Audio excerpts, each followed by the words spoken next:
So ఇది overall గా కోటాల వారీగా ఇప్పుడు 4 కోటాలు ఉన్నాయి మీరు చూడండి, మైనారిటీ, బీసీ, ఎస్సీ, ఓసీ.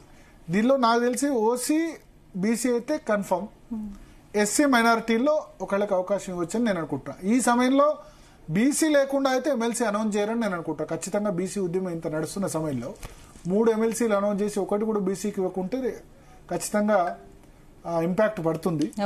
కాబట్టి బీసీ అయితే ఖచ్చితంగా ఉంటారు.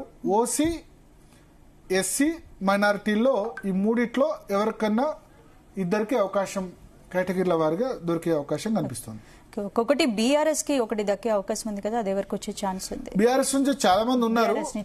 అయితే మొన్నటి వరకు సత్యవతి రాథోడ్ అని ప్రచారం జరిగింది, దాసోజు శ్రవణ్ తెరపైకి వచ్చారు. ఎందుకంటే సత్యవతి రాథోడ్ ఆమె ఏం చేశారంటే విప్ గా ఆమెను అపాయింట్ చేశారు మండలిలో. కొద్ది రోజుల క్రితం, ఒక 2-3 months.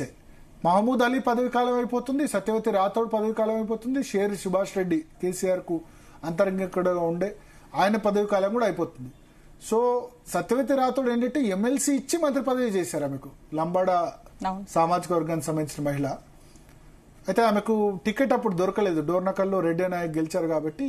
అయినా సరే రెడ్డి నాయక్ ఇవ్వకుండా రెడ్డి నాయక్ కూతురు కవితకు ఎంపీ టికెట్ ఇచ్చారు కాబట్టి ఈమెకు ఎమ్మెల్సీ ఇచ్చి మంత్రి పదవి ఇచ్చారు. మొన్న కూడా టికెట్ దొరకలేదు. సో అనుకున్నారు. ప్లస్ కేసీఆర్ ముఖ్యమంత్రి అయ్యేంత వరకు నేను చెప్పులు వేసుకోనని చెప్పి చెప్పులు వేసుకోకుండానే తిరుగుతున్నారు ఎక్కడికి పోయినా సత్యవతి రాథోడ్ బయట కూడా. సో అదొకటి ఉంది పాజిటివ్ కార్నర్. బట్ దాసోజు శ్రవణ్కి అవకాశం ఉంది, ఎందుకంటే ఎమ్మెల్యే కోటాలో ఇప్పుడు అవకాశం ఇవ్వాల్సిన అనివార్యత ఎందుకు వచ్చిందంటే గవర్నర్ కోటాలో ఇంతకుముందు ఇచ్చినప్పుడు తమిళిసై సౌందరరాజన్ కేసీఆర్ మధ్య ఈక్వేషన్ సరిగా లేక రిజెక్ట్ చేశారు.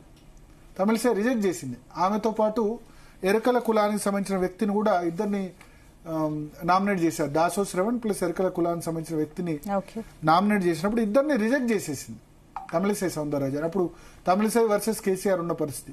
దాంతో రిజెక్ట్ చేయడంతో కౌన్సిల్ సమావేశాలకి అసెంబ్లీ సమావేశాలతో గవర్నర్ స్పీచ్ తో మొదలు కూడా పెట్టలేదు. సో ఆ 1 year కోల్డ్ వార్ నడిచింది. ఇంతలో ఎలక్షన్స్ అయిపోయినాయి. అది తీసుకొచ్చి కాస్త రేవంత్ రెడ్డి ప్రభుత్వం కోదండరామ్, అమీర్ అలీ ఖాన్ ఇద్దరి పేరుతో పంపించేసింది.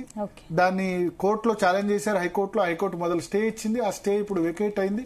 వెకేట్ అయిన తర్వాత ఇప్పుడు కోదండరామ్ సుప్రీంకోర్టులో కేసు ఉంది కదా. సో ఆలోపు కోదండరామ్, అమీర్ అలీ ఖాన్ అయితే ఇప్పుడు కంటిన్యూ అవుతున్నారు. సో అక్కడ అవకాశం దొరకలేదు కాబట్టి బీసీల్లో అందులో వెనుకబడిన తరగతుల నుంచి కాబట్టి దాసో శ్రవణ్ చదువుకున్నవాడు, ఇంటలెక్చువల్, రేవంత్ రెడ్డి మీద చాలా గట్టిగా ఫైట్ చేస్తున్నారు. హార్డ్ కోర్ ఒక రేవంత్ రెడ్డితో అన్కాంప్రమైజ్డ్ గా ఫైట్ చేస్తున్నారు.